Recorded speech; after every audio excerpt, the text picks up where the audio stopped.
Hello students, welcome back on Sir Engineering Classes online platform. આજના લેક્ચરમાં આપણે લોકો સેકન્ડ ચેપ્ટર સ્ટાર્ટ કરવાના છીએ.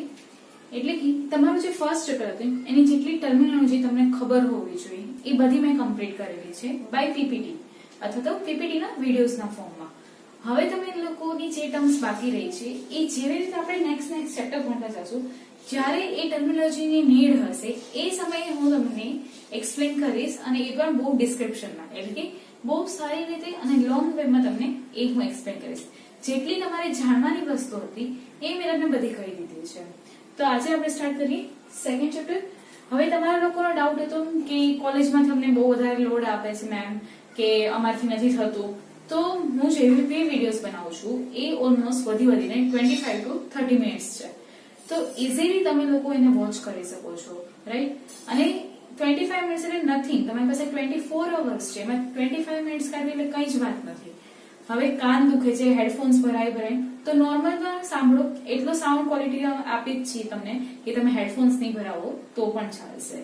હવે અત્યારની પોઝિશન જ એવી છે કે તમે લોકો ઓફલાઈન ક્લાસીસમાં ન આવી શકો, તો તમારે કોઈ ઓપ્શન નથી, તો ઓનલાઈનમાં જવું જ પડશે. સેકન્ડ વસ્તુ, એવું લાગતું હોય કે માસ પ્રમોશન આ વખતે પણ મળી જશે, તો ના, માસ પ્રમોશન તમને કોઈ પણ નથી મળવાનું. તો એના માટે તમારે અત્યારથી એમસીક્યુ પ્લસ થિયરી બંનેને પ્રિપેરેશન કરીને ચાલવાનું છે. એવું નથી કે ખાલી થિયરી વાળી જ એક્ઝામ લેવાશે. જો ગવર્મેન્ટ છે જીટીઓ દ્વારા ઓનલાઈન મોડ એક્ઝામ થઈ જશે તો એમસીક્યુ ના સ્વરૂપમાં તમારી એક્ઝામ લેવાશે. તો each and every line of your text book is very important. Okay, તો અત્યારથી જ એવી પ્રિપરેશન કરો કે જો તમને એમસીક્યુ પૂછવામાં આવ્યા તો બી તમે સારી રીતે આન્સર આપી શકો, અને જો તમને બ્રીફમાં એક્સપ્લેનેશન એટલે કે થિયરિટિકલ તમારું પેપર હશે તો પણ તમે આન્સર આપી શકો. તો let's start with chapter number 2, design of machine element subjected to direct stresses. તો પહેલા તો આપણે ચેપ્ટર નામ છે એ શું કહેવા ઈચ્છે છે એ સમજીએ કે ચેપ્ટરની અંદર કેટલી ટર્મિનોલોજી હશે, શું વસ્તુ તમે શીખશો અને એ જે વસ્તુ તમે શીખવાના છો એ તમને ક્યાં ઉપયોગી થશે as a mechanical engineer in the real world, એ આપણે સમજીએ. તો ડિઝાઇન એટલે બધાને ખબર છે કે કોઈ પણ વસ્તુ છે એ મેન્યુફેક્ચરિંગ થાય છે એની પહેલા એનું સ્ટ્રક્ચર, સાઇઝ, કલર, કયું મટીરિયલ યુઝ કરવું, કેટલી સ્ટ્રેન્થિંગ આપવી, એ બધું શેનો પાર્ટ છે? ડિઝાઇનનો પાર્ટ છે. સેકન્ડ પાર્ટ છે તમારો મશીન. મશીન એટલે શું? મશીન એટલે કે કોઈ પણ એવું ડિવાઇસ કે જેની અંદર different type of machine element છે અને એક તમને ઇનપુટ આપો છો તો તમે સામે આઉટપુટ આપે. એટલે કે તમે બધાએ વ્હીકલ ચલાવ્યા હશે, તો વ્હીકલમાં રહેલું જે એન્જિન છે એ શું છે? મશીનનો એક એલિમેન્ટ છે, એક અંદરનો ડિવાઇસ છે કે જે ઇન્ટરનલ કમ્બશન કરે છે અને એના કારણે એનર્જી ઉત્પન્ન થાય છે. આ જે એનર્જી ઉત્પન્ન થાય છે એના સામે તમને આઉટપુટમાં શું મળે છે? તમારું જે બી મટીરિયલ એટલે કે તમારું જે વ્હીકલ છે એ શું કરે છે? મૂવ કરે છે, એક જગ્યાએથી બીજી જગ્યાએ મૂવ કરે છે. તો એ જ વે એ તમે સમજી શકો છો કે કોઈ પણ ઇનપુટ દ્વારા તમને સામે આઉટપુટ મળે છે એ અને એ ડિવાઇસમાં, તો એને શું કહેવામાં આવે છે? મશીન કહેવામાં આવે છે. બીજું તમે અહીંયા છે એલિમેન્ટ. હવે મશીન એલિમેન્ટ તો તમે લોકોએ ટર્મની અંદર એટલે કે થિયરી ઓફ મશીનની અંદર 4 બાર મિકેનિઝમ, સ્લાઇડર ક્રેન્ક મિકેનિઝમ જોયેલું છે. તે બધાની અંદર શું હતું?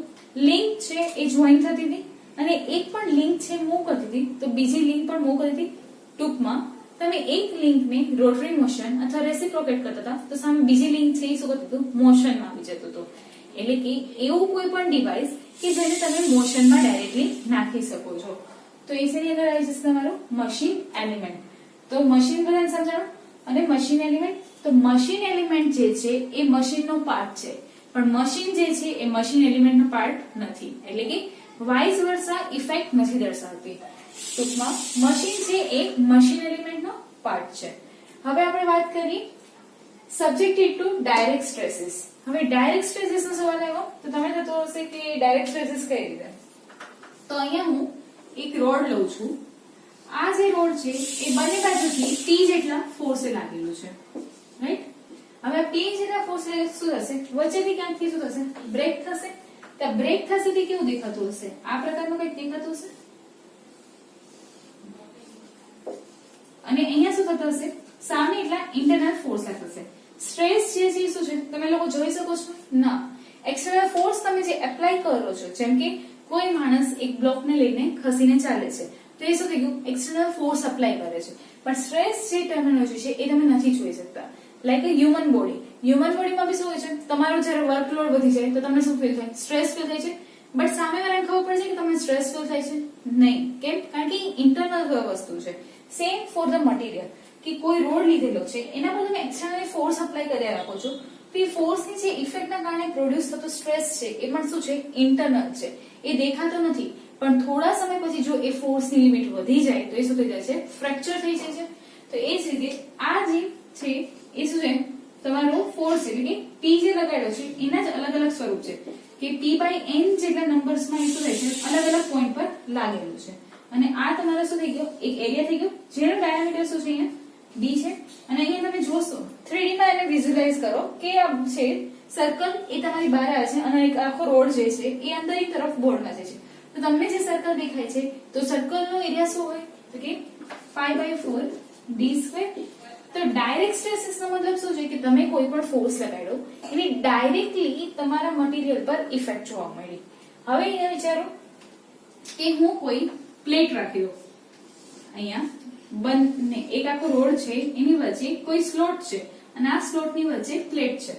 તો શું થશે, હવે તમારો જે બી રોડ છે એ તો બ્રેક થશે જ, એની સાથે આ પ્લેટ છે એ પણ શું થશે, 3 પાર્ટ્સમાં ડિવાઈડ થશે. 1 2 અહીંયાથી P જેટલો ફોર્સ એને વચ્ચે લાગે છે આટલા પોર્શનમાં, તો સામે શું કરશે, P/2 એન્ડ P/2 ઓપોઝિટ ડાયરેક્શનમાં ફોર્સ લગાડતું હશે. તો અહીંયા તમે લોકો જોઈ શકો છો કે આ તમે જ્યારે વિઝ્યુઅલાઇઝ કરશો તો શું છે, આ રીતે પ્લેટ છે. તો એ પ્લેટ જે છે એનો એક પોર્શન છે આવી રીતે જાય છે અને બીજો પોર્શન છે શું થાય છે, લેફ્ટ ડાયરેક્શનમાં જાય છે. એટલે કે one portion moving in the right direction and another one portion is moving in the left direction. બંને ઓપોઝિટ છે અને બંનેનો જે એરિયા છે એ શું થાય છે, કોન્ટેક્ટમાં આવી રહ્યો છે. એટલે કે અહીંયા શીયર સ્ટ્રેસની વાત થાય છે.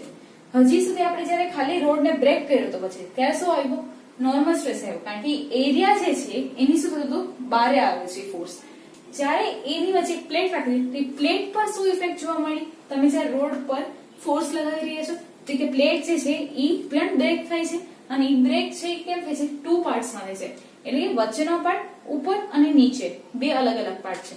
તો વચ્ચેનો પાર્ટ છે એ જાણે રાઈટ સાઈડ મૂવ કરે છે, તો આ પાર્ટ ક્યાંથી જશે, તમારો લેફ્ટ ડાયરેક્શનમાં મૂવ કરી દેશે.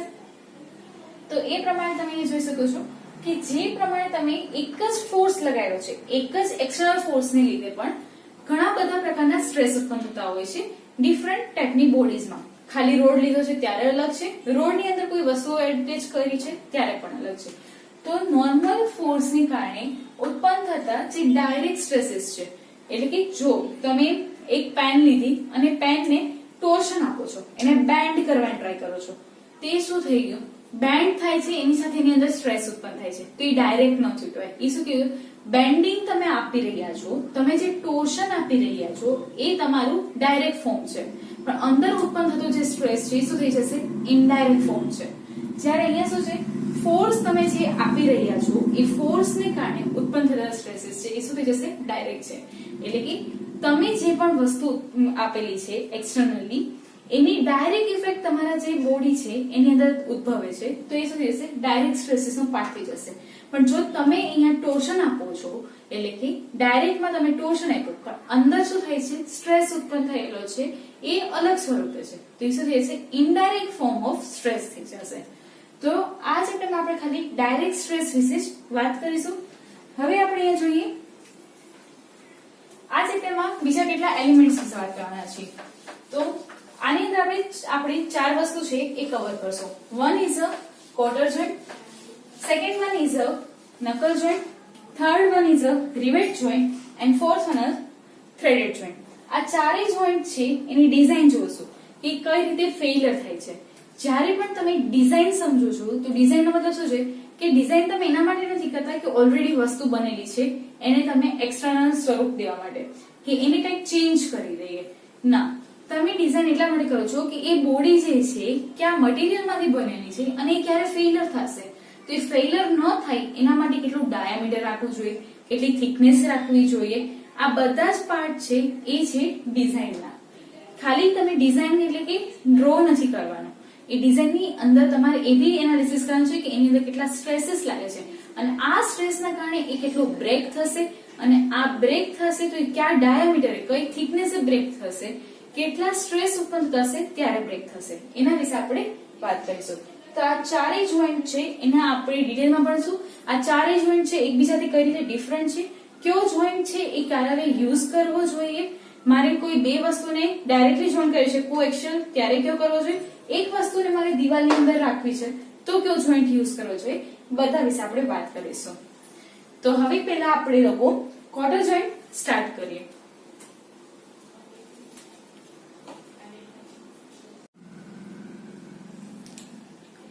તો આપણે હવે ક્વાર્ટર જોઈન્ટ વિશે વાત કરી રહ્યા છીએ. તો ક્વાર્ટર જોઈન્ટ છે એ પહેલા તો ક્યાં યુઝ થાય છે એના વિશે વાત કરીએ. તો નોર્મલી જ્યારે પણ બે રોડ છે એ બે રોડને તમારે જોઈન કરવા છે તો અહીંયા જે જોઈન થાય છે એ સમયે શું વસ્તુ યુઝ કરવી, અથવા તો બંનેને કોએક્શિયલ રાખવા છે, એટલે કે બંને રોડની જે એક્સિસ છે એ બંનેની સમાંતર એટલે કે એક જ લાઈનની અંદર આવેલી હોય એ સમયે તમે ક્વાર્ટર જોઈન્ટનો યુઝ કરો છો. મેઇનલી ક્વાર્ટર જોઈન્ટ છે એ ત્રણ વસ્તુથી બનેલા છે: સ્પિગોટ એન્ડ, સોકેટ એન્ડ ક્વાર્ટર. હવે આપણે અહીંયા જોઈએ સ્પિગોટ એન્ડ તમે અહીંયા જોઈ શકો છો. એક તમને રોડ જ દેખાય છે પણ આ જે રોડ છે એની અંદર એક હોલ દેખાય છે જે ઓલમોસ્ટ રેક્ટેંગલ શેપનો તમને લોકોને દેખાય છે અને આ જે છે એ સોલિડ હોય છે. હવે તમે જોઈ શકો છો સેકન્ડ વન સોકેટ એન્ડ.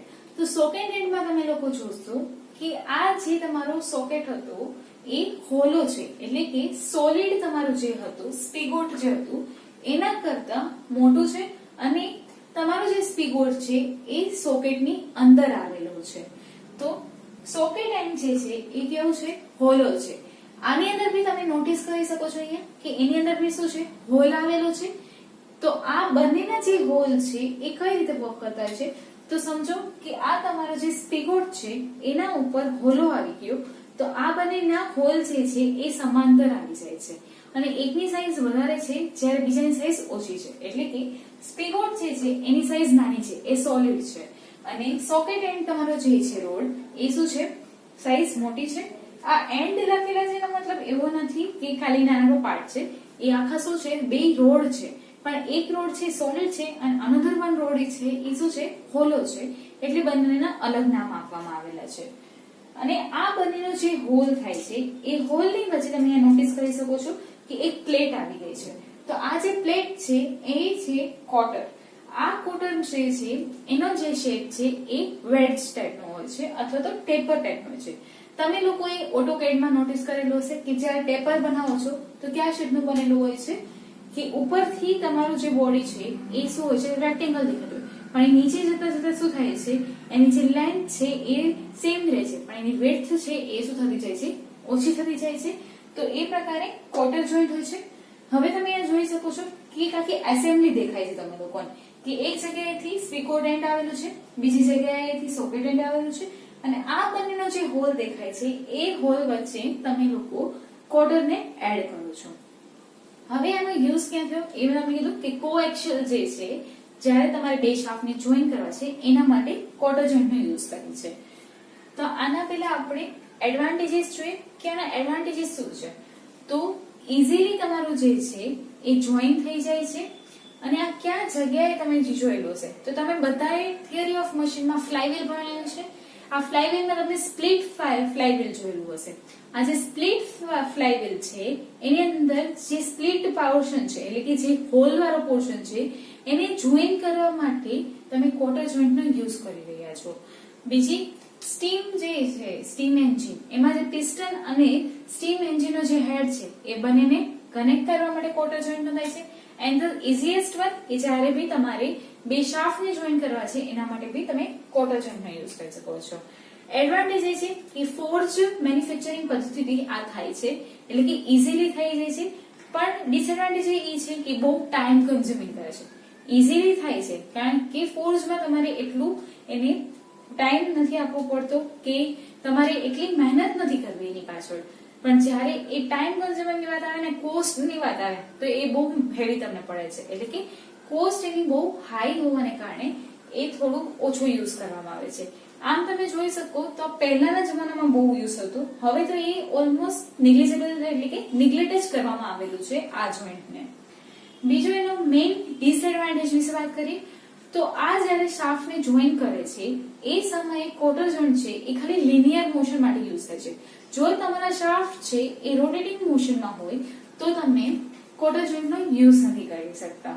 અને સેકન્ડ વસ્તુ કીધી કે એની હાઈ કોસ્ટને કારણે અને ટાઈમ કન્ઝ્યુમિંગ છે એના કારણે કોટર જોઈન્ટનો યુઝ નથી થતો. તો અત્યારે આપણે ખાલી કોટર જોઈન્ટ શું છે, કેટલી વસ્તુથી બનેલો હોય છે, કોટર જોઈન્ટને ક્યાં યુઝ કરવામાં આવે છે, એના શું એડવાન્ટેજીસ છે, એની કઈ લિમિટેશન છે.